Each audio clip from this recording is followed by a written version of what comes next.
Assalamualaikum warahmatullahi wabarakatuh. Baik, pada kali ini saya akan menjelaskan mengenai bab indeks properti, teknik, dan klasifikasi dari tanah sisa tropis. Namun sebelum masuk ke materi, perkenalkan nama saya Misuk Maningsi dan rekan saya Reina Kurota Ayuni. Next. Ya, jadi yang perlu diperhatikan dalam indeks properti ini ada shear strength dan strength parameters, di mana semua keruntuhan dalam massa tanah dapat dikategorikan sebagai keruntuhan geser, yang di mana kondisi tersebut tidak dapat menahan tegangan, tarik, dan kompresi sehingga menyebabkan pergeseran. Nah, kekuatan geser suatu tanah ini adalah ketahanan maksimumnya terhadap geser, biasanya dinyatakan sebagai stres. Nah, ada dua komponen kekuatan geser tanah, di mana ada elemen kohesif dan juga gesekan elemen. Next.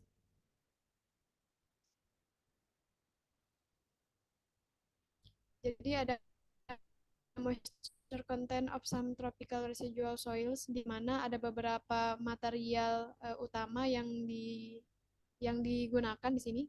Di antaranya ada andesit, basalt, granit, skis, sandstone, dan shell. Nah, yang biasanya terdapat di daerah-daerah pemetaan di Jawa, di daerah Jawa itu ada shell dan sandstone. Biasanya yang biasa ditemukan untuk batuan sedimen adalah jenis batuan tersebut. Next. Ini ada particle size distribution, di mana ada beberapa jenis litologi yang digunakan, yaitu ada batu serpih, skis, dan juga sandstone. Nah, ada beberapa pre-treatment, diantaranya not dried nor dispersed, dan terakhir itu ada treat with sodium hexametaphosphat, di mana nilai-nilai tersebut akan digunakan untuk mengetahui bagaimana distribusi dari particle size tiap litologi tersebut. Next. Ini ada kurva yang menyatakan tingkat particle size berdasarkan ukuran butirnya. Itu ada terbagi menjadi 4, ada clay, silt, sand, dan gravel. Nah, dalam menyiapkan sampel tanah residu tropis untuk pengayakan, pemecahan partikel individu dengan penghancuran harus dihindari, karena pengayakan basah lebih disukai untuk mengeringkan saringan. Terlalu lama paparan sampel ke atmosfer, terutama di daerah kering, sebelum pengayakan basah juga harus dihindari karena dapat menyebabkan agregasi. Next. Ini ada compressibility and settlement. Nah, ada berbagai jenis metode uji in situ untuk mengukur kompresibilitas tanah, yaitu uji beban pelat, uji pelat lubang silang, uji pelat ulir, uji pengukur tekanan, dan lain-lain. Adapun uji odometer dan triaksial sering digunakan di laboratorium. Nah, komparabilitas dan penurunan tanah sisa tropis bergantung pada gradasi tanah, yaitu jenis mineral lempung yang ada dan kepadatan yang dicapai dengan pemadatan. Menurut Fuchs 1997, tanah sisa sering berperilaku seolah-olah terkonsolidasi berlebihan dan kompresibilitasnya ada relatif rendah pada tingkat stres yang rendah. Next. Oke, di dalam chapter ini kita juga membahas mengenai permeabilitas. Jadi permeabilitas pada tanah itu merupakan seberapa mudah cairan untuk melewati tanah tersebut. Ini juga berhubungan dengan keterhubungan si pori-pori atau ruang-ruang tanah satu sama lain.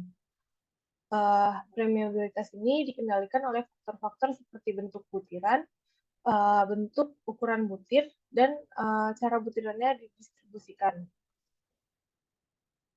Jadi di soil series and group parameters itu terbagi menjadi 4. Yang pertama itu strength, yang kedua texture and fabric, yang ketiga soil fabric, dan yang keempat itu adalah grain size. Berikut ini merupakan tabel yang menjelaskan tentang subgroup mineral yang ada pada tanah. Itu grupnya itu ada anesols, ferruginous soils, ferrosols, ferralitic soils, oxisol, podzol, ultisol, vertisols.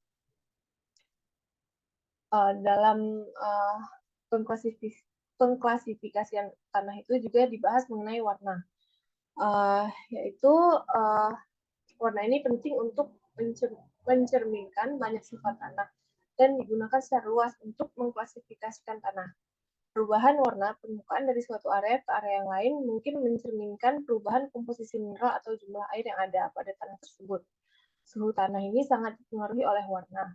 Tanah hitam cenderung menyerap lebih banyak energi dari radiasi matahari daripada tanah yang berwarna abu-abu.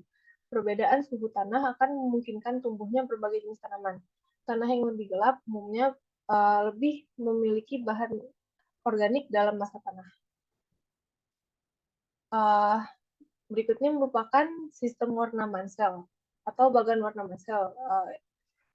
Seperti yang ditunjukkan pada gambar berikut. Sistem warna ini digunakan untuk mengklasifikasikan tanah berdasarkan warnanya. Di sini terdiri atas 175 chip warna yang berbeda yang disusun secara sistematis. Selanjutnya ada strength. Kekuatan ini merupakan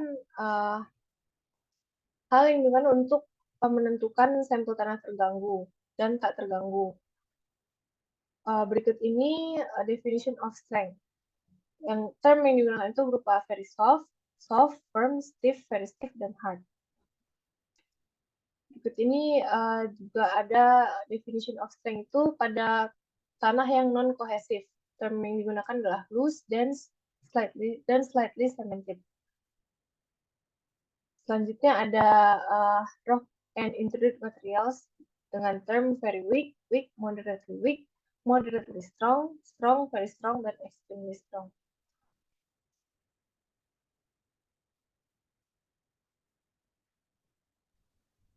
Baik, lanjut ke soil texture. Jadi tekstur tanah ini dapat didefinisikan sebagai proporsi relatif partikel yang berukuran clay, silt, dan pasir dalam tanah. Tekstur merupakan sifat yang paling penting dalam mempengaruhi porositas tanah, di mana porositas ini menentukan seberapa banyak kelembapan yang dapat ditahan tanah dan seberapa cepat air bergerak melalui tanah. Fraksi mineral tanah terdiri dari partikel-partikel dengan ukuran yang berbeda yang disebut sebagai pemisahan tanah. Nah, hal ini bergantung pada ukuran masing-masing partikel, di mana partikel ini bergantung pada jenis pasir, silt, dan clay. Next.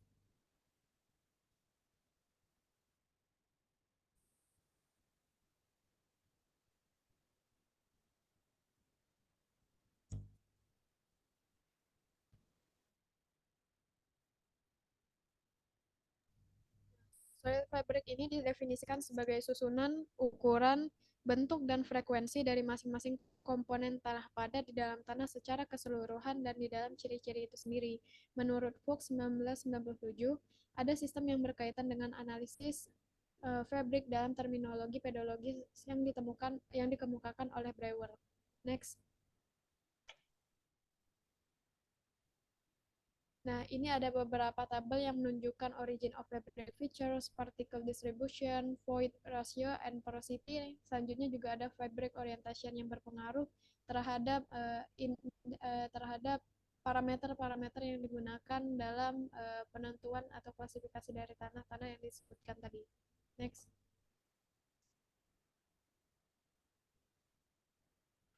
Adapun grand size, kisaran ukuran butir untuk tanah residual tropis mungkin besar, dari butir, diskrit, dan menjemuk hingga besar.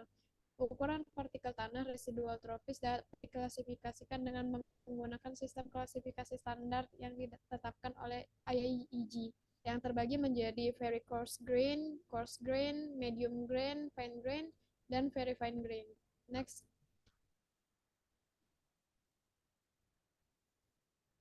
Nah, berikut ini juga terdapat deskripsi gradasi untuk tanah yang berbutir kasar yang digunakan dengan saringan lapangan yang diadopsi dari USCS. Nah, untuk beberapa mayor deficiency-nya terbagi menjadi dua, ada gravels dan juga ada sands. Next. Nah, untuk grain shape atau bentuk dari butir, ini memiliki sumbu vertikal dan horizontal yang hampir sama, tetapi dengan sudut membulat diklasifikasikan sebagai struktur yang gumpal subgranular. Dan apabila sudut dan ujungnya tajam dan berbeda, itu akan digambarkan sebagai balok yang bersudut. Next. Oke, selanjutnya ada mineralogi pada tanah. Secara umum, mineralogi tanah itu berkaitan dengan proses pembentukan dari tanah tersebut, baik itu melalui proses kimiawi maupun pelapukan fisik. Dekomposisi, pelindian, dan dehidrasi adalah proses kimiawi yang berkontribusi terhadap berbagai macam mineralogi tanah, terutama pada tanah residual tropis. Dalam proses dekomposisi, pemecahan kimia mineral penyusun mineral pembentuk batuan menghasilkan mineral lempung, oksida, hidroksida, dan silika bebas. Reaksi terjadi secara intensif dalam kondisi tropis hingga tanah yang baru diangkut dapat dimodifikasi menjadi bahan dengan karakteristik tanah residual. Mineral yang pertama yang umumnya dijumpai pada tanah residual tropis ini, yang pertama itu kaolinit. Kaolinit atau aluminium silikat hidroksida mineral adalah mineral filosiket umum. Kaolinit ini merupakan mineral lempung silikat dengan tipe I by I.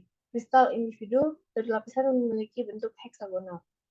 Kristal kaolinit umumnya memiliki ukuran 0,2 hingga 2 mikrometer. Kaolinit ini terjadi di lanskap dalam jumlah jejak difraksi liat dari setiap tatanan tanah mineral, terbentuk pada tempat pelapukan tanah yang intens, seperti di daerah lembap atau tropis. Dengan demikian, dapat ditemukan sebagai mineral dominan dalam fraksi lempung oxysource dan berbagai komponen utama dalam oxysource. Berikut ini merupakan mineral kaolinit pada scanning elektron mikroskop. Yang kedua merupakan ilit. Ilit atau hydrous mica biasanya memiliki warna putih keabu-abuan. Ilit mengacu pada sekelompok mineral lempung yang dibentuk oleh pelapukan atau alterasi hidrotermal yang kaya akan aluminium lainnya.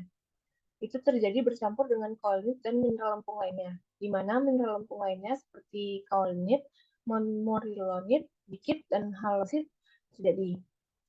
Kemungkinan ilit juga terjadi, hanya beberapa yang lebih khas atau tidak biasa kejadian ilit dilaporkan. Yang ketiga merupakan morilonit. Mineral ini umumnya berwarna putih, abu-abu, atau merah muda dengan semurut warna kuning. Montmorillonite merupakan mineral yang dinamai dari kota Montmorillon di Prancis.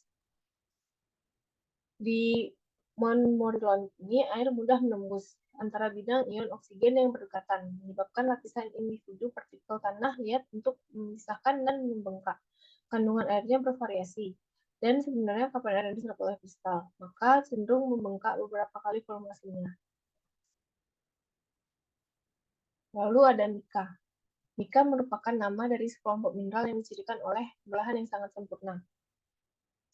Mica juga menghasilkan pembelahan basal yang sempurna, kekuatan ikatan yang lebih besar, namun membuat mereka lebih rapuh dan kurang fleksibel dalam warna dari coklat pucat atau kuning menjadi hijau atau hitam. Untuk transparan digunakan di lentera, pintu kompor, dan lain-lain. Dulu juga disebut kucing perak, dan spesies penting dari kelompok mica adalah muscovite. Lalu ada gipsit. Gipsit atau aluminium hydroxide adalah biji aluminium yang penting dan merupakan salah satu dari 3 mineral yang menyusun batuan bauksit. Bauksit ini seringkali dianggap sebagai mineral, tapi benar-benar batuan yang terdiri dari mineral aluminium oksida dan hidroksida seperti gipsit, boehmit, dan diaspor. Lalu ada geotit. Geotit merupakan oksida besi hidrat. Terjadi dalam kristal prismatik juga masif dengan warna yang bervariasi dari yellowfish hingga blackfish. Geotit merupakan mineral besi yang sangat umum. Geotit ini sering terbentuk oleh adanya pelapukan yang kaya akan zat besi lainnya.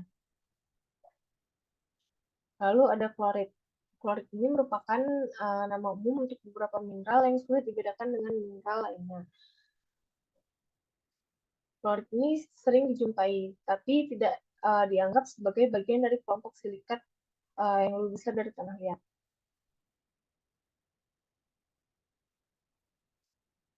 Lalu ada muscovite. Muscovite merupakan mica umum yang sering terjadi. Mineral ini membentuk buku. Warna itu bening hingga putih keperakan. Muscovite ini umumnya ditemukan pada batuan granit. Lalu ada mineral kuarsa. Warna kuarsa ini bervariasi seperti spektrumnya, tapi kuarsa ini merupakan warna yang paling umum diikuti oleh warna putih atau keruh. Varietas kriptokristalin dapat banyak warna. Uh, Terdapat beberapa komposisi mineralogi tanah sisa tropis yang ada di daerah telitian.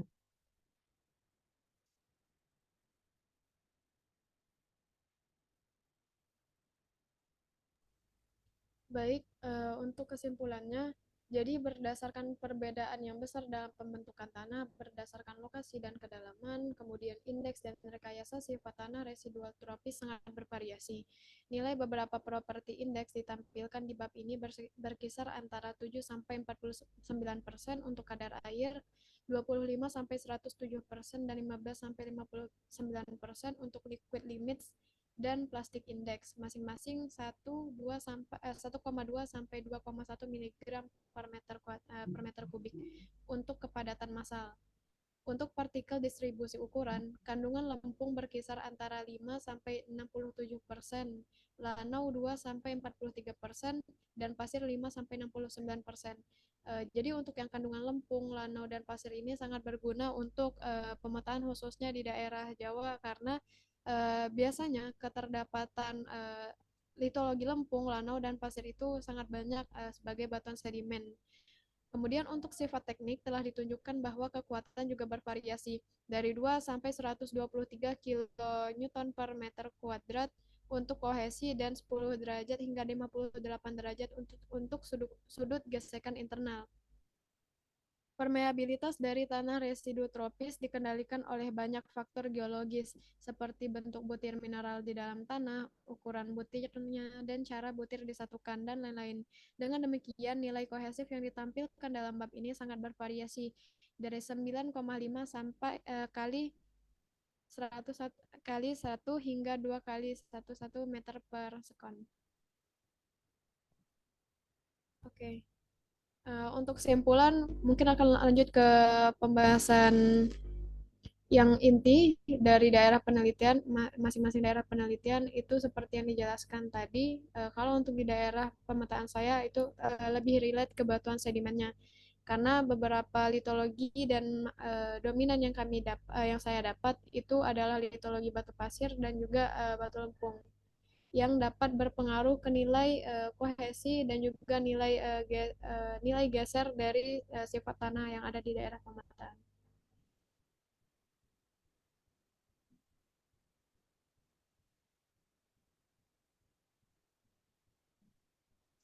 Kalau untuk daerah pemetaan saya juga didominasi oleh batuan sedimen yang yang dapat dikategorikan sebagai tanah residu tropis yang berkaitan dengan bab pada pembahasan kali ini.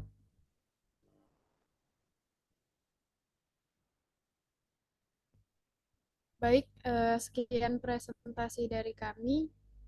Mohon maaf apabila ada kesalahan. Kami tutup. Wassalamualaikum warahmatullahi wabarakatuh.